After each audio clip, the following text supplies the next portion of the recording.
Hi guys, I'm PUTSY. Welcome back to my channel, and today's video I'm going to talk about all the books that I've read in the month of January 2025.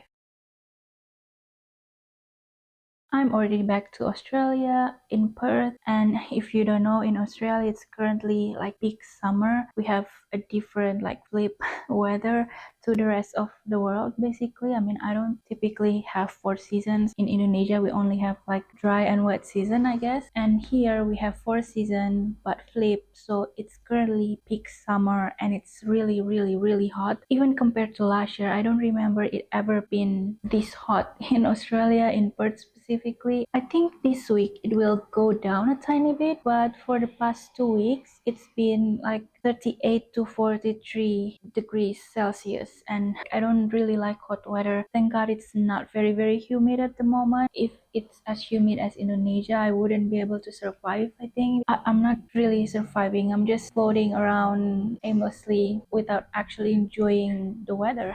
And if you hear a lot of noise, I'm so sorry for that, but I'm just opening the door to let a lot of fresh air in, and you probably can hear all the wind, the trees, the leaves rustling outside. You can hear the car passing by, and you can hear at the moment there's a car playing very loud music and it's blasting very loudly. I don't know why they do that, and I think they park outside. I hope you won't be able to hear that. I have a mic, so hopefully you won't pick those noise that much. But yeah, so sorry if you hear a lot of noise, but I genuinely cannot survive without opening the door.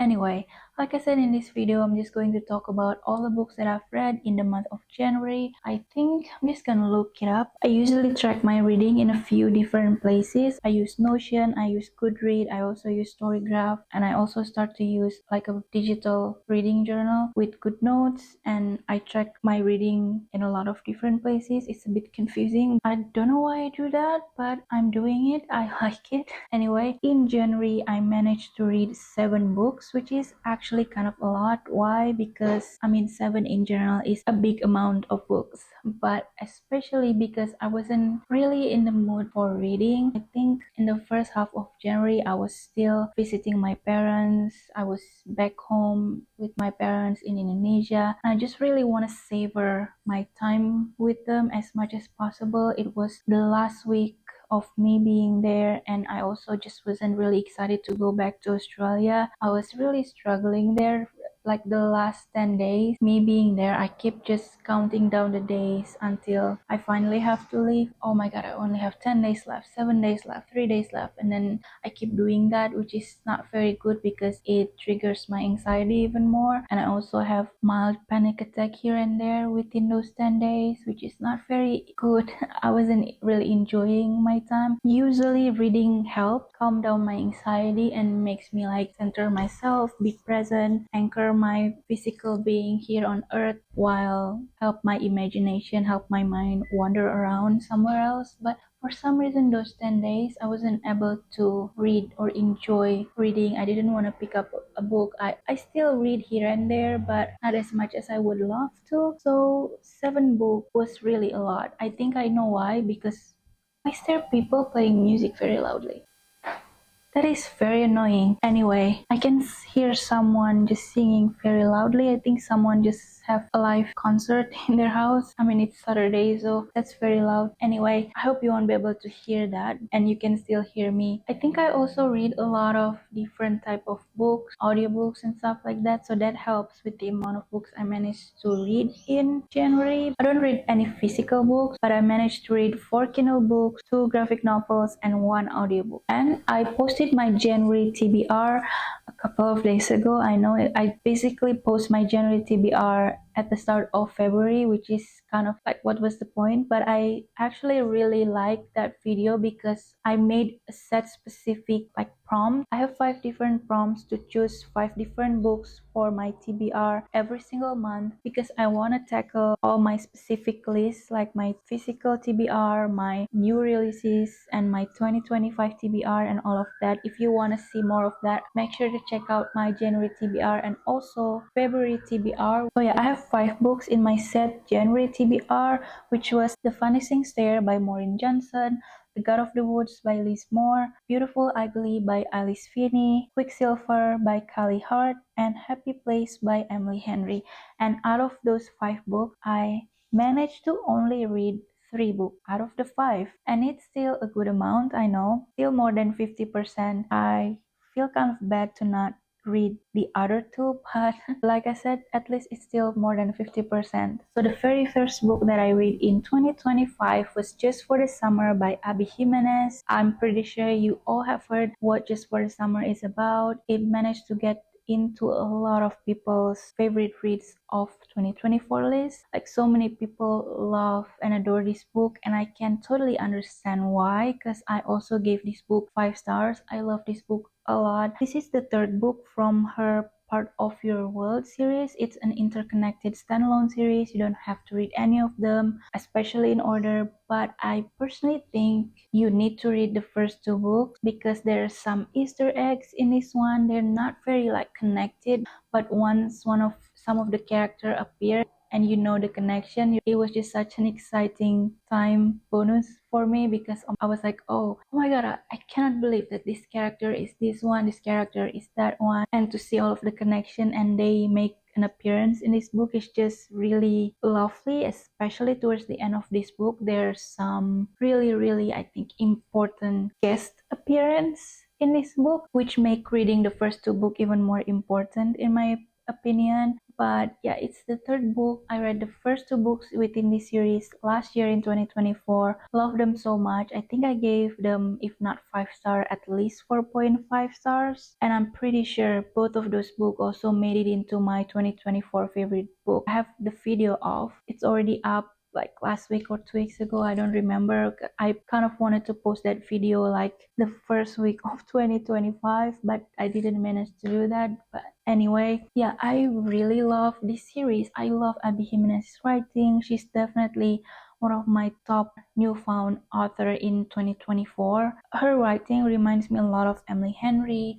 It's like they write romance, more like contemporary romance, but it's lovely and kind of easy to read kind of romance, but at the same time there are actually so much depth within this book, within the characters and the romance itself. The background story of every single character are very fleshed out. All of the characters just felt very real and raw and relatable, and that's what I like about this book specifically. I feel like I can connect to the main characters so much, both to the main female and male character. I can see myself in Emma, and I can also see myself in Justin, which is the 2 main characters, Emma and Justin. This book is emotional, and all of the problems that they have to face doesn't feel surface level. It feels important. It feels very real. And yeah, this book is basically just tackle on a lot of family connection as well, which I cannot really relate to them because I don't have a difficult family life personally.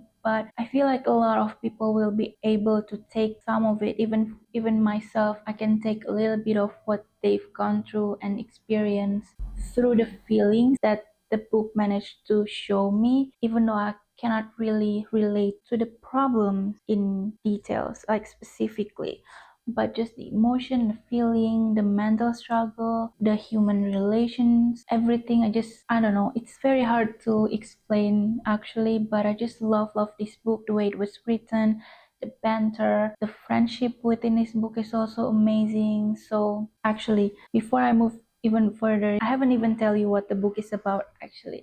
This book is about 2 traveling nurses who constantly move for work every 3 months or every 6 months from one hospital to the other. They always move to a different city, and Emma has been having a lot of trouble in her dating life. Every time she goes on a date, not long after, she broke up with the guy, and the guy just immediately found their happily ever after immediately right after her. And one day they found, I think, kind of like a Reddit post or something about a guy who shared his story that this is what's been going on with him. He's been dating girls and they broke up, and right after they get married with their happily ever after. And she was like, oh my god, that's exactly what's been going on to me. So they start to chat with another online, and they kind of make a plan of actually we could use this. We could try to come together, date with one another to kind of break the curse. Maybe we should date with each other so when we break up, we will finally find our happily ever after, because that's your curse, that's my curse. We can kind of counter curse this curse or something like that. So that's what they did. But obviously, because they're going into this relationship without really thinking about, oh, I'm gonna date this person, they go in without any of those expectations so they can fully be 100% themselves. And I think that really helps with them going into this fake date relationship. They ended up just really liking one another, and Emma decided to work in his city for her next job, but turns out there's a lot of real feelings going on underneath, and she basically have to face the fact that she have some issues with letting people in, with trusting people, and with just stay in one place and settling in and find her home. And she have to basically deconstruct her own belief, her issues, her trauma, to be able to finally have happily ever after. And I think I can kind of sort of relate myself to that, because I don't really usually let a lot of people in easily. And yeah, I don't really want to go into detail about my problems, but just know that I relate myself to some of her issues and trauma, and also to some of his personal trauma and issues and mental and emotional struggle. It just makes me feel a lot of feelings, but also help me see a part of myself that I wasn't able to see before. I didn't even know that I am like that until I read it in the page of the book, and I was like, oh my god, I feel like I can connect to that. And because they tried to heal themselves, I managed to take some of it and apply to myself and learn something more about myself and what to do and what to not do. Maybe like it's just such an important and emotional read for me personally. I think if you don't feel connection to the book, to these characters and the storyline, maybe you won't like it as much. But I personally think even if you won't be able to connect to them, you will still like this book just because of the writing, the way it was written, the storyline, the problem, everything just beautifully. Yeah, it's just a beautifully written book in my opinion. All of the problems, the third act breakup, like all of the struggle that they face too, all feels very real and raw and like I don't know, I just really like this book. Obviously, like I said, I give this 5 stars. The second book I've read in January is Lord Olympus Volume 1 by Rachel Smith or Rachel Smith. I'm sorry if I butchered her name, but yeah, this is a graphic novel. I read graphic novel for the very first time last year, which is Heartstopper. I've been wanting to read some graphic novel for the longest time. I actually watched the TV series first and then I read the graphic novel, and I'm obsessed with it. I love it. I mean, obviously, since I think I said it in my wrap-up video or something, or my favorite of 2024, that I was kind of surprised that I didn't read graphic novels sooner, because I was a graphic designer. I love illustration, I love looking at arts, and I love reading. And I also kind of read a lot of comics growing up, so I don't know why it didn't occur to me to read more graphic novels. So yeah, I finally did. I loved it. So while I wait for the next Heartstopper to come out, I decided to read another graphic novel that I've been wanting to read, which is Lord Olympus. I've seen it a couple of times in my local library, so when I arrived to Perth, I went to the library and immediately seek this book out, because I've been having like a reading slump, right? So I was hoping for a light read that will kind of spark my excitement for reading again, which is what this book did actually, because I also really like this book. But don't make this book, the cover, fool you, because it's not a very fun, light-hearted read. It's actually I think it's for adults, and it also kind of tackle on a bit of a heavier topic, so make sure you check out the trigger warning. But you see it in the first page, within the very first few pages of this graphic novel, that there's gonna be some more like topic about SA, just some heavier content, which is kind of surprising. I didn't know that it will have that kind of topic, but I know it's gonna be for adults and maybe a little bit steamy. That's what I thought. I thought it will be a bit steamy, because I know when I first looked at the cover years ago, I thought, oh my god, it's so cute, because the color are very contrast, very bright blue and pink. It just looks so fun and bright and colorful and kind of happy. And then I look up this book on Goodreads, and I saw some of the comments about don't let this book fool you because it's actually for adult. And I was like, oh, okay. And this book is actually in young adult teenager section in my local library. And I was like, should I tell someone, because this book is not about that. But maybe they don't have any other place to put the graphic novel in or something, I don't know. But yeah, don't let this book fool you. Make sure to check out the trigger warning. But after you check and you still want to read it, go ahead. I think you will like it. It's a Greek mythology retelling about Persephone and Hades and all of the gods. And I personally love Greek mythology, so it's just such a fun time reading it. Very easy to read, obviously, since it's a graphic novel, but I also just adore the illustration style of this book. The color choice are very, very striking. All of the characters have different colors. The style, the color choices, all the characters, all of it just drawn very, very beautifully in my opinion. I also just love the fact that every single character, when they have a very crazy expression, when they're mad or sad or whatever, they look a certain way, and then when they have certain emotion, it shifts kind of drastically and drawn very, very like cartoonish. I mean, obviously it's a cartoon, but like the eyes are drawn very circle, and then it changed. The face shapes are changed into this very harsh line, and like I don't know how to explain it, but if you read it yourself, I think you will understand when you see it in pages. Just all their expression changes quite a lot, and it's also kind of funny to me because of how dramatic all the emotions are. Yeah, I love it, even though it tackles like a lot of heavier topics, but there's also a lot of lightheartedness and fun in it still, which I think really balances everything out, which I really like. And also, oh yeah, this book was actually from Webtoon originally. I never read anything from Webtoon. I don't even know where to access that personally, but yeah, it was originally from Webtoon, and then they start to print it, publish it officially, and I'm so happy when people experience that.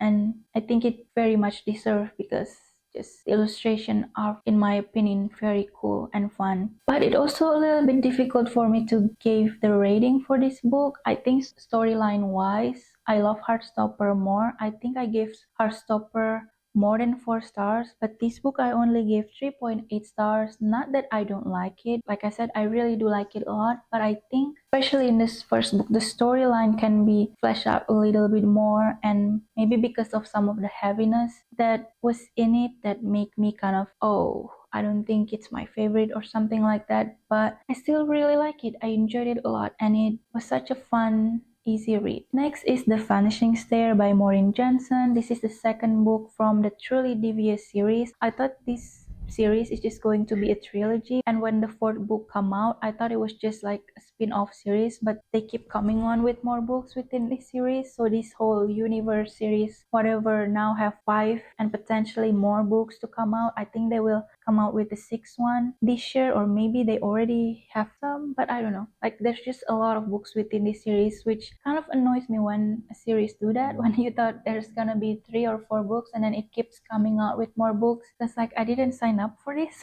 But now there's a lot of books to read. Like, I just want to tick off and finish the series that I'm currently in, but apparently they make it hard for me. So yeah, this is the second book. I read the first book years ago. I don't even remember when. I think it was in either 2022 or 2021. I read the first book physically, so when I moved to Australia, I don't have the second book with me. But I don't really want to buy the next book from this series because I already have them. I don't even want to buy the Kindle version, so I just gonna wait until I'm able to read it. I think I've seen it also a couple of times in my local library, but for some reason I just never actually pick it up. But now they are actually available on Kindle Unlimited, which I'm very happy about. So I read it on my Kindle. Yeah, I'm just glad I finally finished this book, and I'm gonna keep continue on with the series. When I first read the second book, I actually already kind of forgot what the first book even about. I know the main theme is about, but I forget the details and the character's name and all of that. But this series is at least the first 3 books within this series is about a boarding school in the middle of nowhere, nowhere, they actually invite a lot of really special, talented kids to go to this school, and Stevie Bell is one of them. Our main character, Stevie Bell, really like crime, solving cases, like she wants to be a detective, and she mainly really interested in the case of the disappearance and murder of the daughter and the wife of the guy who owns this boarding school, this very very rich guy who just make this school and really love like quiz, puzzles, games and all of that. So she got invited to this school, which is a very very exciting opportunity for her to be in the place of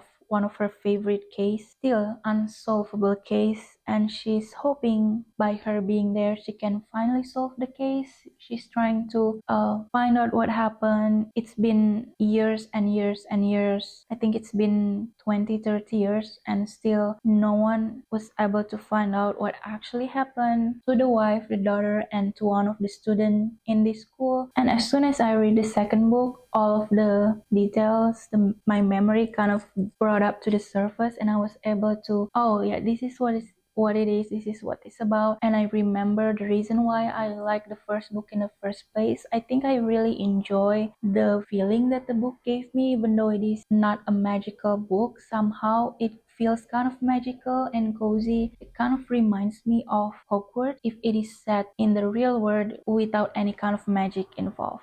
For some reason, I don't know why, maybe the school setting, the fact that it's in the middle of nowhere, the fact that the kids are very special, the friendship, the like school system or something, I don't know, it just kind of reminds me a lot of Hogwarts, and I love Harry Potter, so I just instantly feel some kind of coziness when I read the first book, when I read the series. And I also really like the storyline, the mystery, the friendship group, so much fun. But I also remember one of the main things that I didn't really like about this book is it actually feels a little bit slow, and that kind of rare to happen when it's a mystery thriller YA book, because when it's YA mystery thriller, it's usually kind of fast paced, and I was able to really immerse myself into the story really easily. But for some reason, at least the first half of the first book and the second book, I was kind of struggling. Maybe because I wasn't really in the mood for reading, maybe, or maybe it was just because of the book, because it's the second time it's happened. So yeah, I was a bit struggling in the first half of the second book. Even though I liked the story, for some reason it just felt very slow. So I decided to read the second half of the book while also listening to the audiobook of it, and that helped tremendously, and I was able to finish it. And we get closer and closer to the truth now, and hopefully maybe in the third one, I think hopefully in the third one we will finally find out what happened years and years ago to the wife, the daughter. Well, no, actually we already find out what happened to the wife in this book. Yeah, we already find out what happened to the wife in the second book. So hopefully the rest of the mystery, which is where the daughter actually is, I think we'll find out in the third book. Or maybe that's already, oh my god, I kind of forgot the ending actually. I don't really remember. Do we already find out what happened? Like what? Anyway, I give this book 3.8 stars. It's not bad, but it's also not my favorite read. Next is Happy Place by Emily Henry. It's my favorite read of January, along with Just for the Summer. I think it will probably end up in my favorite of 2025, I'm pretty sure, because I love this book a lot. I know it's kind of polarizing because a lot of people actually don't like this book and have this book as their least favorite Emily Henry book, which I kind of don't know why, but I also kind of understand the reason why, because you see the cover, you see the title, you have some sort of an idea of what the book is about. Oh, it's gonna be about a happy couple in a happy place, and it's actually not about that at all. The story is actually very very sad. It's not like tragically sad, but you just feel so heartbroken all throughout the book, because the story is actually about two people who've been in love, who've been in a relationship for so long. They were friends, they were actually part of a friend group. 6 of them always go to the same house for the summer. They have a holiday there together. They've been friends since college, and they've been back to that place year after year after year. They live together at some point, and they've just had a very great friendship. And this year everything starts to change, because the house is actually owned by one of the characters. It's owned by her dad, and the dad decided to finally sell the house this year. So this year is gonna be the last last time they will spend their summer together in that place, which is kind of sad. So she wants everyone to be there, to be present and come spend the summer for one last time in this place. But what they don't know, actually, our two main characters, Win and Harriet, is actually just broke up a couple of months ago. They haven't told anyone. No one knows that they broke up. So they are in a little bit of a hard situation because they are required to be there, and when they come to this place they have to kind of fake date, try to pretend that they are still together, which is really difficult, especially because they didn't really break up in a good term. I think when our main character just kind of broke up with Harriet over the phone and then just kind of disappear. They don't have any other contact with each other for the past couple of months. He went back to his hometown. She just tried to keep busy in her job. Yeah, it was just very awkward, but also it brought up a lot of memories and feelings because obviously they have to pretend they're still together, and I totally understand why a lot of people hate it. Like I said, it's very, very sad just knowing where they started, how great they are supposed to be with each other, and then where they end up in. It's just very emotional and sad to begin with, but also just the problem that starts to reveal itself towards the end of the book about what was actually the reason why they broke up just makes everything even sadder. And I personally really love it because I see myself a lot in the main male character Win, what he's going through for the past couple of months, what he felt about himself, how he see himself. But I think sometimes you find a book, but sometimes a book find you, and I feel like with this book find me at the most perfect moment. I really needed to read this book at that time, yeah, especially about this book specifically, but also with a lot of other books. You just have to be in the right mood and at the right moment to read a book to be able to like it fully. Sometimes you read a book and you don't like it, and then someday you go back reading it again, you have a different mood and you suddenly love it more than the first time around. Or sometimes you just can't force yourself to read a book when you're not in a mood because you probably won't end up liking it. That doesn't always happen with everything. I think some book you can just love no matter what, but there's some specific book like this. For instance, a lot of people wasn't able to connect to the story, so they hate it. But if you connect to the story or the characters, then you probably will love it. And for me personally, specifically with this book, I needed to read it at that time to be able to love it fully and appreciate it for what it was, because I feel so understood with this book. I read it as soon as I arrived in Perth. I felt very lonely. I just visited my parents and my hometown for a month at that time, but I wanted to go back instantly. I missed it. I was contemplating, oh, what should I do next? Like, my life currently in Perth isn't easy at the moment. I have a lot of problems towards the end of 2024 that made me just wasn't excited to go back to Perth, and I seriously contemplating on whether I should leave and go back to Indonesia or not. When I first came here, I mean, I'm still kind of thinking about it, sadly, but specifically at that time when I read this book, and there's a lot of conversation about making decisions in your life, and you basically just have to choose whatever makes you happy, even though it is a difficult decision. It's also talking about when choosing to go back to his hometown after years living somewhere else, even though when he was in high school, all he thinks about is just to leave, get out of this place. I want to live in a big city. I don't want to live here, just doing whatever everyone expected out of me.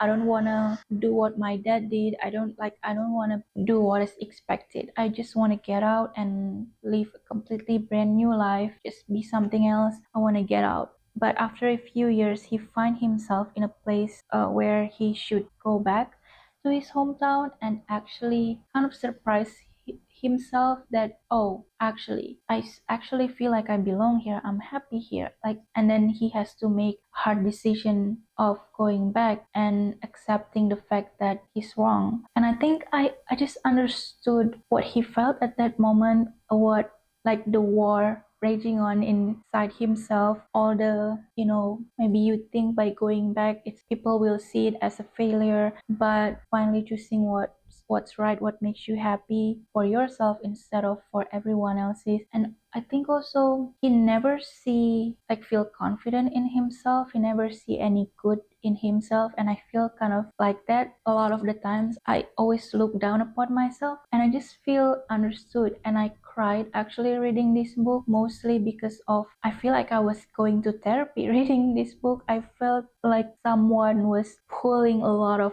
truth and honesty out of myself without me actually granting it, without my consent, and I was like forced to get it out. And once it's out, I was like crying. I cried for not just the storyline and how sad it was, but also for myself, of how this book was able to convey a lot of the things that I wasn't able to say out loud. And it was just such an intense moment. There's a lot of other things that I see within this book from other characters as well. I think it's the main female character who struggle to like make decision. I don't know if it's her or him, but just the main character just always let the world makes the decision for her instead of them making the decision themselves. And I'm always kind of like that. I always just like floating around, floating by in life, and let whatever happen to me come what I'm about to do, what I'm gonna do, instead of actively choosing my next step.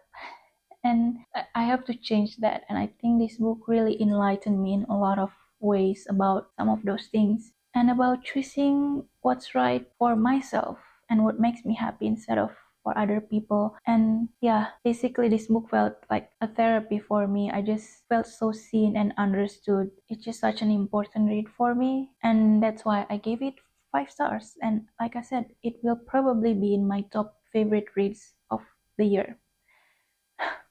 Anyway, next book is the second volume of Lord Olympus by Rachel. I don't have to tell you about what the book is about. I already talked to you about it a lot in the first volume, but yeah, this is the second volume. We left off the first book in such heavy note of what happened during the end there, and I think we start to tackle more about that. The main female character, like Persephone, is a bit in denial about things that happened to her, which is very understandable. She just tried to block out everything. But this book is also kind of fun because she starts to live her life, going to school, going to college, and then start to work as an intern with Hades. And yeah, there's just a lot more fun. Her start to discover herself, start to grow more into becoming a woman instead of being like a secluded teenager, because she was secluded, like very like protected by her mother. And she start to finally break out of that and start to find herself, which is so much fun and exciting. I cannot wait to read more books within this series. I think there's currently 6 or 7 books already out, which won't be a problem to read because I always read graphic novel kind of fast. It's so much fun. It's a great break from heavier books, because in Happy Place I was really like crying a lot. So I really needed this book to bring my emotion back up.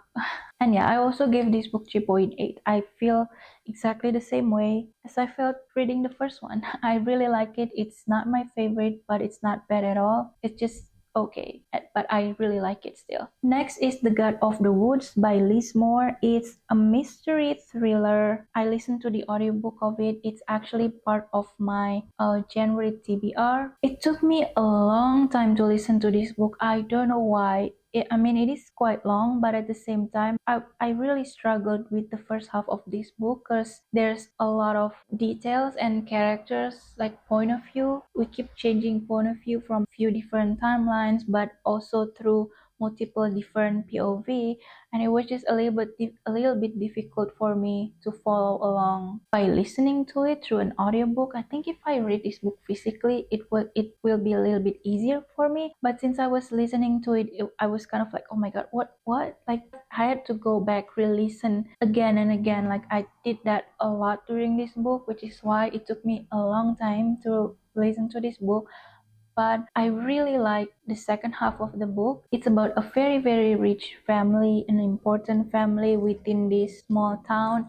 And there's also a boarding school or like a summer camp in this town. We go back and forth to two different timelines. But basically, this very rich family, there's the grandfather, the dad. he married this girl, and then they have a son together.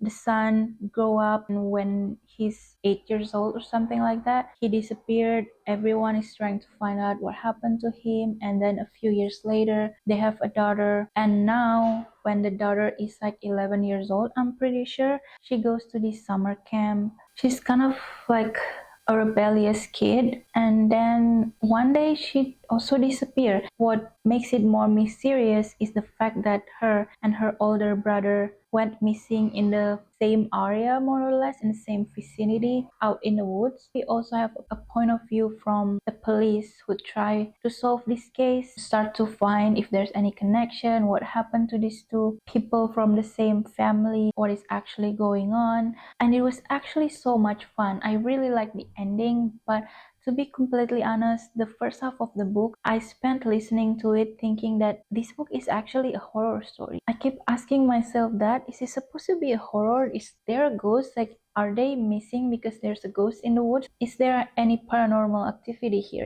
I just didn't know. But I also saw that I think Destiny really liked this book. It's one of her favorite books. And I was like, really? Like, how? And then by the second half of the book, as soon as we get more and more clues, not clues, more answer of the clues, I was like, oh, that is why this book is good. I can totally understand why everything felt believable. I love how all the characters, in my opinion, are quite complex and dynamic, and I love how they portray this rich Nobi family kind of authentically, because I feel like there are a lot of people who are like that, and how it affects people around them, but also their future generation, and how they try to break out of it. They want to be different, but also how difficult it is to get out of or to escape from this kind of family dynamic. And yeah, there's just a lot of interesting characters, in my opinion, in different storyline that you think, oh, why do we have to know about this? But everything starts to connect itself. I love how everything weave together. Yeah, I really totally can see why she likes it. I really like this book as well, which is why I gave this book 4.2 stars. The last book I've read in January is Sinner by Sierra Simone. It's the second book from the Priest series. I read the first book last year, quite like it, wasn't my favorite book, but I still quite enjoyed it, and I want to just continue and finish the series. I think I like this second book way more than the first book. It's an interconnected standalone series, but in my personal opinion, I think you have to read all three and in order, because you won't understand what happened, like the background story of this character, what made him who he is, if you don't read the previous book, in my opinion, even though they also brought up a lot of his past again. But I think, yeah, you will enjoy it more if you read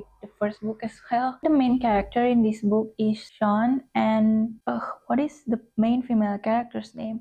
I forgot their name actually, but Sean is actually Father Bell's older brother. Father Bell is the priest from the first book. Spoiler alert, he's not a priest anymore, but I just kind of surprised to find out that he's just not a very present figure in the family, especially what's currently going on within this family. I'm just surprised that he's not there a lot more. I mean, he's supposed to be a better guy than that. I don't know why. I kind of just don't like his character after reading this book. And I actually like Sean's character even more. He's supposed to be this really bad guy who just think about work, money, like everything. He's supposed to be a douchebag, but he's actually just a very, very great son and older brother. He always think of his family first, even though in a bit of a controlling way, but he's also have a very good intention. And I love seeing how he take care of his family, especially his mom. Yeah, I haven't even tell you what it is. It's another age gap story, just like the first book, but it's even more taboo than that. Still tackle the topic of religion a little bit, well, a lot in this book, but obviously it's not about a priest. Sean is like a millionaire who live a very lavish, free, wide life. He's 36 years old, I think, and then one day he found this really amazing girl in a party. He really likes her, and then he found out that she's actually only 20 or 21 years old. Obviously, very huge age gap, even though she is already an adult. she's not a teenager anymore, but still very huge age gap. And even more taboo than that is the fact that she's actually Sean's best friend's little sister. She knows her since they were little, basically. They've been best friends his whole life. She knows her when she was just a baby. She held her when she was a baby. Then there's something happened with the two family that made them kind of grew apart, even though he's still best friend with the older brother, but he hasn't seen this girl. I think Stefana. I don't remember the name, but he hasn't seen her for years and years and years. The last time he saw her, she was still a little girl, and now she's an adult, which is why he doesn't remember her. And then the next few days, she comes to his house to ask him, like, make a deal with him. She has a proposition for him, like, what if you become my boyfriend or whatever for a month and tell me everything I need to know about being in a relationship, about everything. I don't really want to say it in case it's like, I'm pretty sure I can say it, but I don't know. Just, adult relationship basically, because she has never experienced any of it, and she's going to become a nun in a month. She will obviously have to not do that anymore when she finally becomes a nun, but before she do that, she actually get an advice that she has to know what it feels like, so she knows what she's missing, so she knows if she truly want to become a nun for the right reason or whatever. Like, she don't want to miss anything before she finally give herself up forever for God. And he was like, oh, wait a second, like, I don't think I'm supposed to do it. I know I'm not a good guy, but I'm not that like bad of a guy. I'm not that crazy. You're, first of all, really young. I'm 36, you're 20, 21 years old. You're my best friend's little sister, and you're going to become a nun, and it's gonna be your first time. Like, it's just crazy, all around very crazy. But she make a good case, and she managed to persuade him and convince him that it's the right decision, and they finally make a deal. They do that for a month, with obviously not telling her older brother, but there's also just a lot of other things going on within the story. But what I actually really like about this book, even though I don't share the same belief and same religion with them, there's still a lot of things to learn and to take from it. I mean, specifically about religion and your relationship with God, but also just about, like, philosophically about a human being in general, about human beliefs, about just life in general. I think there's a lot to take from it, how this book was managed to deconstruct the old belief with something new and, like, adapt it with our modern world without sacrificing us and our belief to God or to universe or to the world. And we can still be a good human being even though we do bad stuff, even though we got angry, even though we have a bad past or make mistakes, or, like, two things can be true at once. And, like, just a lot of the things about religion in today's society, I think, yeah, even though I don't share the same exact belief, I can totally understand and relate to the notion of it all and take what I can take from it. And I think overall it's just a very good book in my opinion. I like it so much more than the second one, like than the first one, and it is a very, very steamy book. And I think you have to make sure to check out the trigger warning, because it is a little bit, it's not necessarily a dark romance, but there are some quite triggering topics. And like I said, it's very, very taboo because of the huge age gap. But yeah, make sure to check out the trigger warning. But I personally really like it, and I give this book a 4.3 stars. So yeah, those are the 7 books I read in January. And obviously, based on those books that I managed to read, I wasn't able to read 2 books from my January TBR, which was Beautiful Ugly by Alice Finney and Quicksilver by Callie Hart. I know why, because I wasn't able to find Beautiful Ugly anywhere available. It's not available on my library, obviously, because it's brand new. A lot of people line up for that. I'm still on the line on my Libby for the audiobook, and it's also still not available on Everend, so I wasn't able to find it.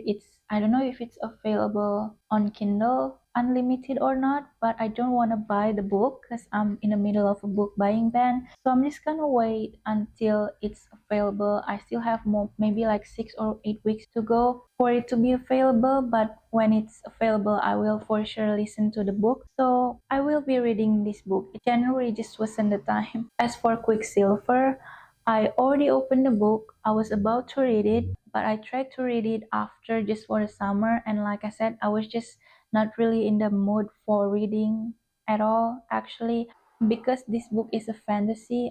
I just know I won't like it. I won't enjoy my time reading it. So instead of dragging myself to read it, I decided to stop, take a couple of days and read something else and read something a little bit more easy because for me personally, fantasy need a bit more brain power to like actually take everything in, all the details, all the different names, all the magic system and everything to for me to understood everything fully. So I need like a proper time for it. I feel like this book deserves that, especially since a lot of people really like this book. I feel like if I'm not in the mood for it, I don't want to do a disservice to it and read it when I'm not in the mood and end up not liking it, you know? Same thing with Tower of Dawn. I wanted to finish Throne of Glass in January, but I wasn't able to because I wasn't in the mood. I just know that book will be a little bit like very much slow pace, and I just know if I force myself to read it, I won't like it. So I decided to stop and maybe read them sometime in the near future. I don't know, but yeah, those are the two books I wasn't able to read from my January TBR. And basically that concludes everything. That's it for today's video. I hope you like it. If you're still here, maybe comment a sun emoji maybe, because it's peak summer and I hate it. I really want summer to finish soon because it's very hot. I don't like it. I'm probably one of the few people who hate summer. Anyway, also let me know what are the books that you've read in January. Let me know. And lastly, I just want to say thank you so much for watching. I hope I can see you in another video. Bye guys.